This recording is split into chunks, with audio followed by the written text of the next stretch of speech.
ప్రజలు whenever they want to go for vacation ఎక్కడికి వెళ్ళాలనుకుంటారు? నార్మల్గా ఏదైనా బీచ్ టౌన్కో they want to go on to the water దగ్గరగా న్యాచురల్లీ. అది అది ఎందుకంటే యావరేజ్ హ్యూమన్ 2/3 వాటర్, మనం 66% water is comprised in our body. So normally మనం ఏంటంటే we're very happy when we're on water front. So as a vacation destination కానీ ఉండటానికి కానీ వాటర్ ఫ్రంట్ కానీ వాటర్ని చూస్తా కానీ వాటర్ యాక్సెస్ ఉన్న ప్రాజెక్ట్స్లో యూఆర్ నార్మలీ మీరు కొంచెం ఆనందంగా ఆహ్లాదంగా సంతోషంగా హెల్తీగా ఉంటారు. So naturally this is the next wave.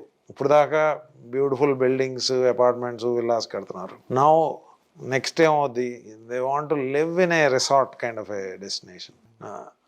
No longer ఈ కోవిడ్ అయినాక people no longer want to stay in a regular home. కోవిడ్లోనే 2 bedroom వాళ్ళు 3 bedroomకి అప్గ్రేడ్ అయ్యారు, 3 bedroom వాళ్ళు విల్లాకి అప్గ్రేడ్ అయ్యారు. అదంతా అయింది. ఇప్పుడు new generation anyway is a generation that wants to travel.